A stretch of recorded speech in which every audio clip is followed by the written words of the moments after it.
When you hear that Islam is the religion of submission to God, you have to be careful because you may hear it and think that Islam is the religion of submission to what you think of as God, and Allah just isn't anything like what most people think of as God. If you believe that God is an all-powerful, all-knowing, omnipresent, infinite, perfectly good being, that just isn't the God of Islam. If you read Islam's most trusted sources, Allah sounds more like the genie from Aladdin. He shows up to grant Muhammad's wishes, usually sexual wishes, or he sounds like Loki, the Norse god of trickery and mischief, or he sounds like Satan. He doesn't sound like God. To see what I mean, think about one of Dr. Bart Ehrman's criticisms of the Islamic view of Jesus. According to Dr. Ehrman, if we know anything about Jesus, we know that he was crucified. I think historically, I think Jesus certainly got crucified. I think this is a historical certainty. I think on a historical basis, Jesus was absolutely crucified. I think that there is, as a historian, there's almost no doubt about that. But according to Islam, Jesus wasn't crucified. Muslims do not believe, the Quran says, that Jesus didn't really get crucified. He didn't really die. That it was somebody else who got crucified in his place. And so that's, yeah, well, that would be something that. So Dr. Ehrman is convinced that Jesus' crucifixion is a historical certainty, but Muslims claim that it never happened. This means that Dr. Ehrman is wrong according to Islam, doesn't it? Now, here's the question for Muslims, and at the end of this video, I'll expand it to 4 questions for Muslims. Why is Bart Ehrman so incredibly wrong about something he regards as a historical certainty? Now, I happen to know from long experience that this is when a bunch of Muslims will jump in and say, "But you think he's wrong about stuff too, David. You think he's wrong too." Not the point at all. Everyone disagrees with everyone else about something. Ehrman is an atheist. Obviously, Christians and Muslims are going to disagree with him on all kinds of things. But that's not what I'm talking about here. When someone is wrong about something, especially something important, it makes sense to ask why he's wrong. How did he come to a false conclusion? And according to Islam, there's a very clear, very specific reason that Bart Ehrman is thoroughly convinced that Jesus died by crucifixion. What is that reason? According to Islam, why is Bart Ehrman convinced that Jesus died by crucifixion? Well, according to Islam, Jesus wasn't crucified. Instead, Allah took him safely away to paradise.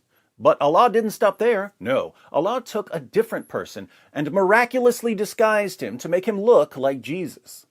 Then this other person was crucified, but everyone thought that it was Jesus. The Christians, the Jews, and the Romans all believed that Jesus was crucified because Allah tricked them into believing that Jesus was crucified.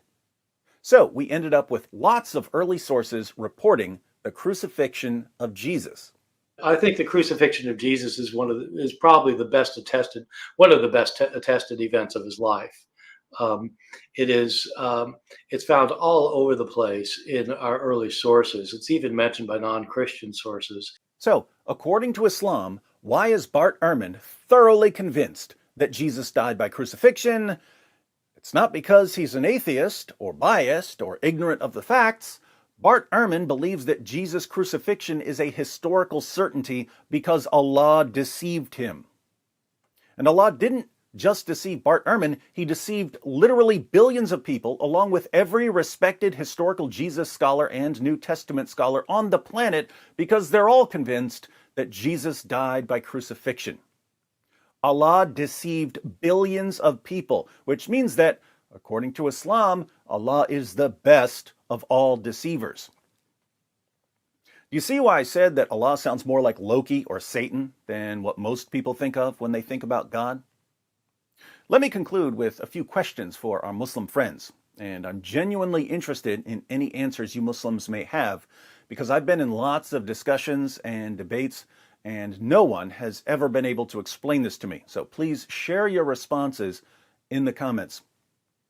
First question: Why did Allah deceive Bart Ehrman and literally billions of other people? Why did he do it? What was the purpose? Jesus was taken safely to paradise. Allah could have left it at that. Or he could have told everyone that Jesus was taken safely to paradise. Instead, he tricked people into believing that Jesus died by crucifixion. Why? Why deceive so many people? Second, why do Muslims blame the Apostle Paul or other Christians for corrupting the gospel when, according to Islam, Allah corrupted the gospel? I open the Bible and it says that Jesus died on the cross. Jesus' crucifixion is a lie, according to Islam. Who came up with that lie? Allah did. So Allah corrupted the gospel. Why would he send Jesus with the gospel and then corrupt it? Third, if Allah deceived literally billions of people, and there was no real reason to deceive them and to corrupt the gospel, did Allah deceive billions of people and corrupt the gospel for fun? Does Allah simply like deceiving people for no reason? Fourth, if Allah deceived billions of people simply because it amuses him, if he corrupts the message of his own prophets just for fun, if your God is a cosmic trickster, how do you know he isn't deceiving you? It just backfired on me. It just backfired on me. This is a part of a religion. There's a reason to it. Yeah?